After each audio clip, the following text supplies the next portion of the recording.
वीणाभ्रं शङ्खमध्ये शतदलकमले रत्नसिंहासनस्थं सर्वालङ्कारयुक्तं नवघनरुचिरं संयुतं चाग्रतेन भद्राया वामभागे रथचरणयुतं ब्रह्मरुद्रेन्द्रवन्द्यं वेदानां सारमीशं सजनपरिवृतं ब्रह्मदारुं स्मरामि Shri Jagannath Shri Jagannath Jagannath Shri Jagannath Shri Jagannath. Hey guys, this is Ronojit here and you are watching my channel Bong Ronojit. অন্যান্য দিনের মতো আজ আবার চলে এসেছি নতুন একটা ব্লগ নিয়ে তোমাদের কাছে। তো আজ কোথায় যাচ্ছি, জায়গাটির নাম কি, মন্দিরটি কোথায়, কিভাবে যাবে, মন্দির খোলা এবং বন্ধের সময় কি, মন্দিরে পুজো দেওয়ার নিয়ম, প্রসাদ মূল্য কি, কোথা থেকে কিনবেন পূজার সামগ্রী, সব কিছু থাকবে আজকের এই ভিডিওতে। তো ভিডিওটি স্কিপ না করে পুরো ভিডিওটি দেখতে থাকো। জয় জগন্নাথ। এই জগন্নাথ নামটা শুনলেই আমাদের সবার আগে মনে পড়ে যায় পুরীর জগন্নাথ মন্দিরের কথা, কিন্তু অনেক সময়ই সময় ও সামর্থ্যের অভাবে আমাদের যাওয়া হয়ে ওঠে না। তাই আজ আমি তোমাদের নিয়ে যাব খাস কলকাতাতেই অবস্থিত তেমনই এক জগন্নাথ মন্দিরে। তাহলে চলো আজকের ভিডিওটি শুরু করা যাক। প্রথমেই বলি এই মন্দিরে কিভাবে যাবেন। এই মন্দিরে ট্রেনে করে যেতে হলে চক্র রেলে মাঝেরহাট লোকাল ধরে নামতে হবে খিদিরপুর স্টেশনে। সেখান থেকে মাত্র 5 মিনিট পায়ে হেঁটে গেলেই পৌঁছে যাবে এই জগন্নাথ মন্দিরে। আর যারা বাসে করে যাবে তারা খিদিরপুরগামী যে কোনো বাসে করে নামবে খিদিরপুর ট্রাম ডিপো স্টপেজে এবং সেখান থেকে পায়ে হেঁটে পৌঁছে যাবে এই কলকাতার জগন্নাথ মন্দিরে।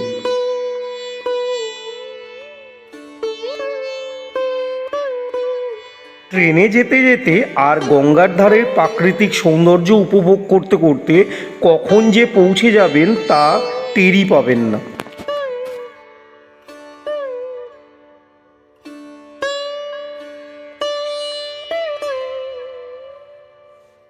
আমরা এখন এসে পৌঁছালাম খিদিরপুর স্টেশনে।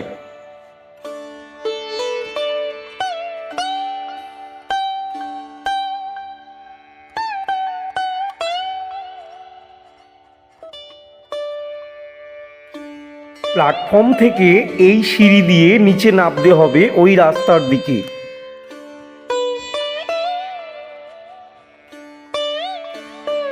তো আজকে আমরা চলে এসেছি খিদিরপুর।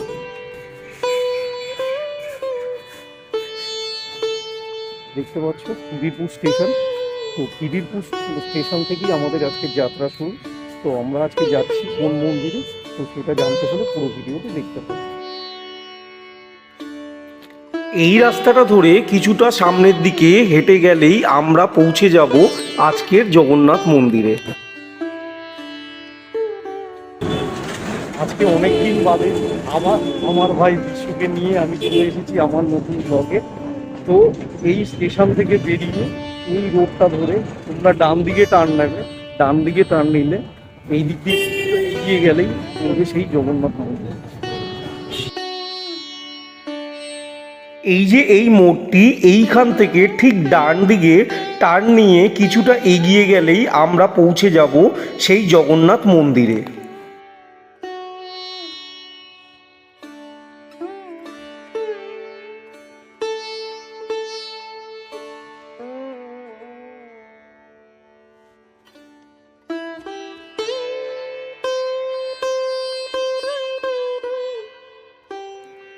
এখন আমরা এসে পৌঁছালাম একদম জগন্নাথ মন্দিরের মূল গেটের সামনে। তো চলুন এবার মূল মন্দিরে প্রবেশ করা যাক।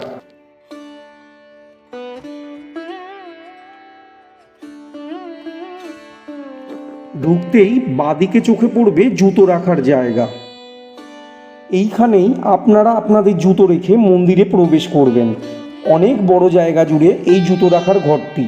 এখানে জুতো রাখতে কোনো রকম পয়সা দিতে হয় না। জুতো রেখে এবার মন্দিরে প্রবেশ করতে হবে। তো চলো মন্দিরে প্রবেশ করা যাক। মন্দিরে ঢুকতেই ডান দিকে চোখে পড়বে মা বটমঙ্গলা দেবীর মন্দির। তো চলুন মা বটমঙ্গলা দেবীর দর্শন করে নেওয়া যাক। এই হলো মা বটমঙ্গলা দেবী।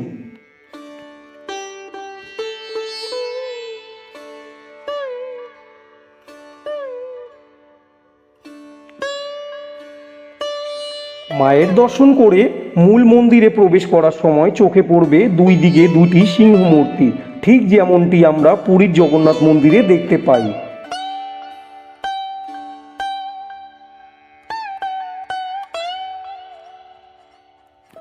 এবার মূল মন্দিরে ঢুকতেই চোখে পড়বে রাধাকৃষ্ণের যুগল বিগ্রহ এবং তার ঠিক পেছনেই শ্রী জগন্নাথ মন্দিরে পুরীর মতোই সিংহদ্বারে একটি বিশালাকার অরুণা স্তম্ভ রয়েছে।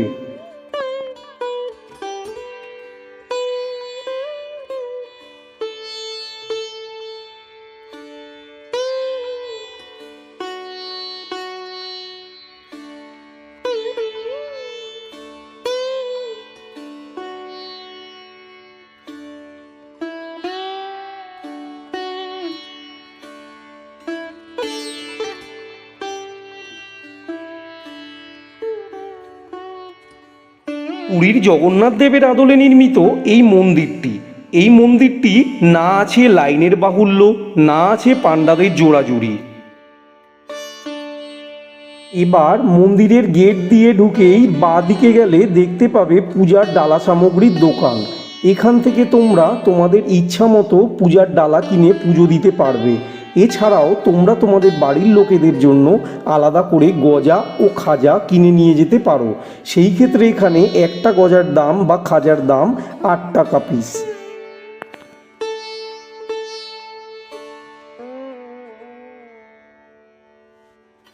আমি আজ এখান থেকেই পূজার সামগ্রী কিনে ঠাকুরকে পুজো দেবো। তো চলো পুজোর সামগ্রীর দোকানে যাওয়া যাক।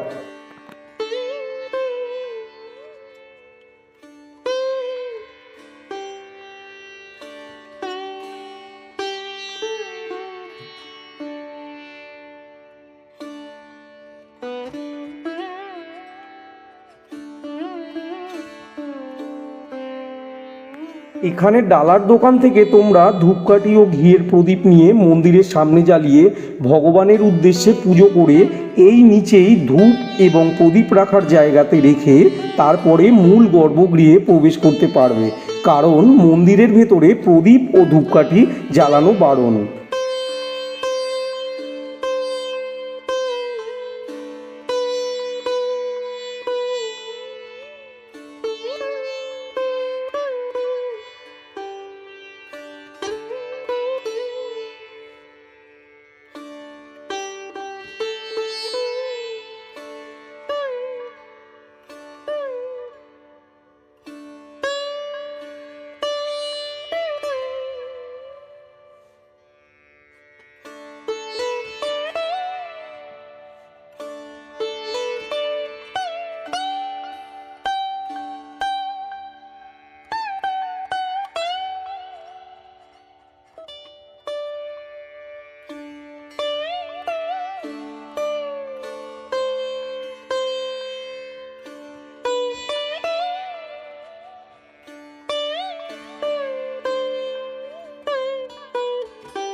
আর ডালার দোকানের ঠিক পাশেই রয়েছে টিকিট কাউন্টার।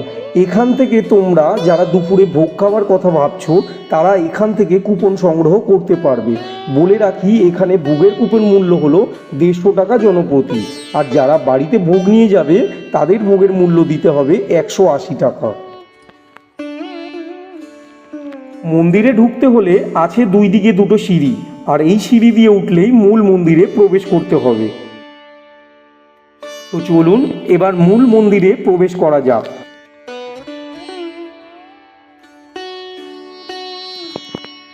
ঢুকতেই প্রথমে পড়বে নাট মন্দির। এই নাট মন্দিরের দেয়ালের উপরে রয়েছে নানান দেবদেবীর মূর্তি, আর আছে অনেক পৌরাণিক কাহিনী। দেখতে জাস্ট অসাধারণ লাগছে।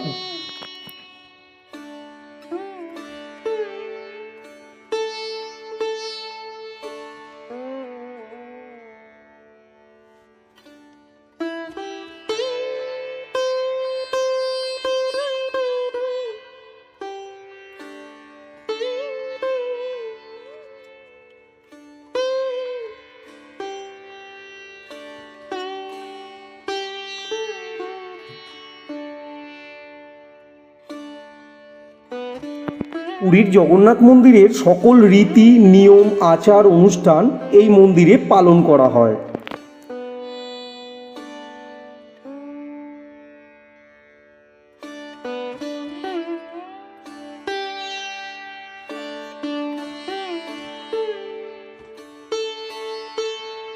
এখান থেকেই তোমরা তোমাদের পূজার ডালা ও ফুলমালা পুরোহিত মশাইকে হাতে দিতে হবে, আর সাথে নাম ও গোত্র বলে দিতে হবে।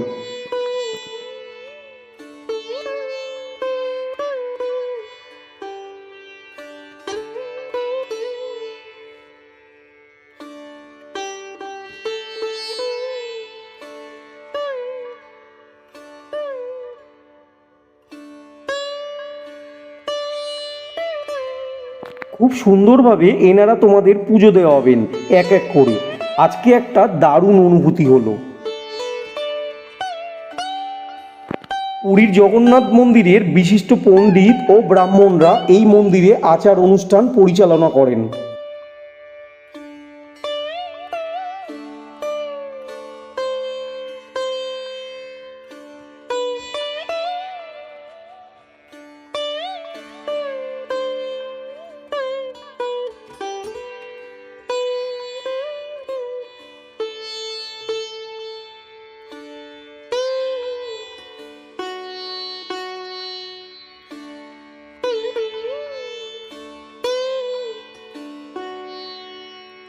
আমাদের পুজো দেওয়া শেষ।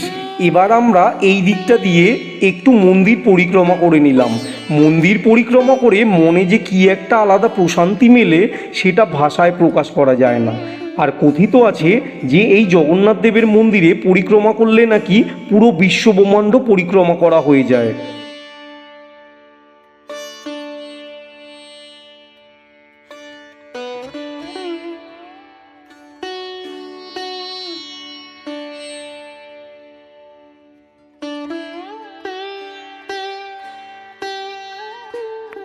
মন্দিরের এই দিকে আছে আরও অনেক ছোট ছোট মন্দির। তো চলুন সেই মন্দিরগুলো একটু ঘুরে আসি। প্রথমেই দর্শন পেলাম সিদ্ধিদাতা গণেশজির। কি দারুণ লাগছে দেখতে।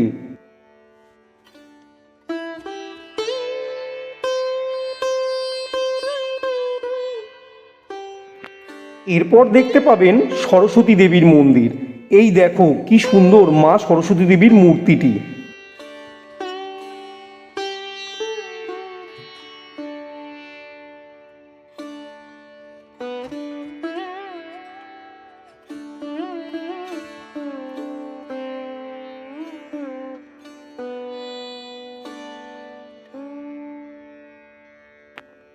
এবার দর্শন পেলাম প্রভু শ্রী হনুমানজির।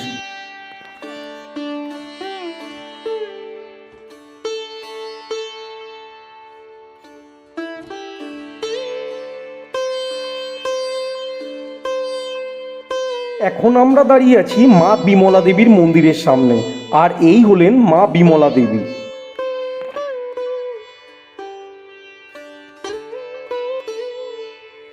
এবার আমরা দর্শন করলাম সূর্যদেবের।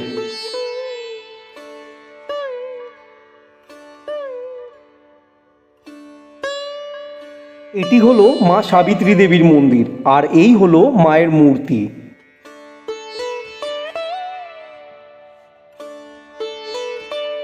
এবার চলে এলাম লক্ষ্মী দেবীর মন্দিরে। কি সুন্দর দেখতে মায়ের মূর্তিটি।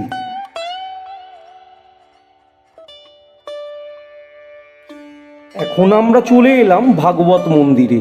এখানেও দেখতে পাবেন জগন্নাথ দেব, বলভদ্র আর সুভদ্রা দেবীর মূর্তি।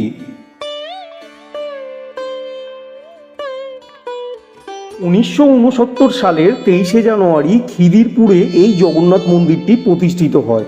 আস্তে আস্তে এই মন্দিরটি আরও উন্নত হতে থাকে। তারপর 2003 সালে এই মন্দিরটি পুনর্নির্মিত হয় এবং এই বড় মন্দিরটি প্রতিষ্ঠিত হয়।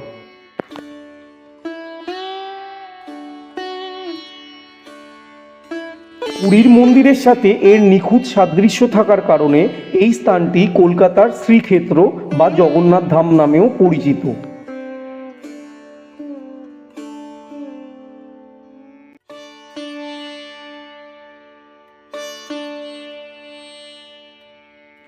খিদিরপুর স্টেশনের খুবই কাছে হওয়াতে মন্দিরের একদম পাশ দিয়েই চলে যাচ্ছে লোকাল ট্রেন।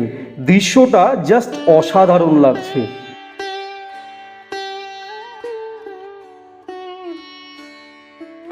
পুরীর জগন্নাথ মন্দিরের বিশিষ্ট পণ্ডিত ও ব্রাহ্মণরা এই মন্দিরে আচার অনুষ্ঠান পরিচালনা করেন। পুরীর জগন্নাথ মন্দিরের সকল রীতি নিয়ম আচার অনুষ্ঠান এই মন্দিরে পালন করা হয়।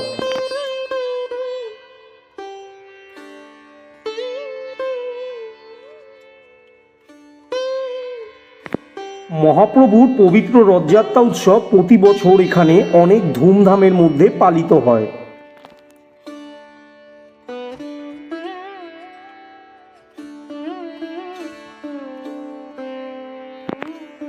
পুরীর মন্দিরের আদলে নির্মিত বর্তমান মন্দিরটি বহু ভক্তের বহু বছরের পরিশ্রম এবং আর্থিক সহায়তার ফল।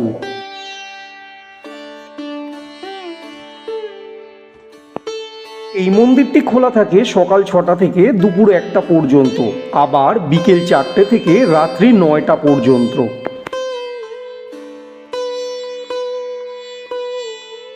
মন্দিরে আসা সমস্ত ভক্তরা মন্দিরের মহাপ্রসাদ পান।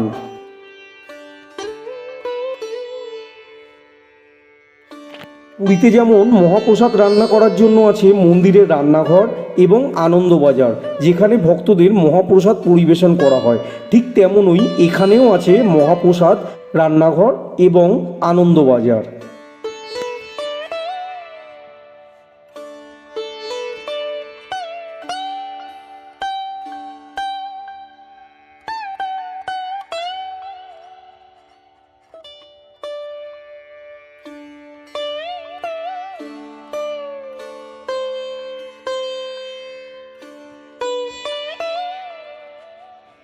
পুরীর জগন্নাথ দেবের আদলে নির্মিত এই মন্দিরটি না আছে লাইনের বাহুল্য, না আছে পাণ্ডাদের জোড়াজুড়ি।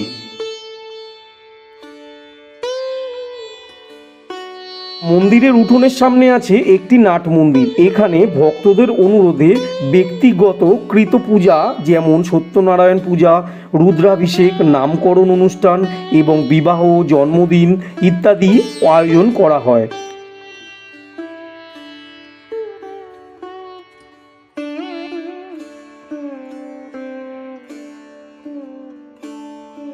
তো বন্ধুরা, আজকের ভিডিওটি তোমাদের কেমন লাগলো সেটি কমেন্ট করে জানাবে। কিন্তু আজকের ভিডিওটি যদি ভালো লেগে থাকে তাহলে ভিডিওটিতে লাইক করো আর তোমাদের বন্ধুদের সাথে শেয়ার করো।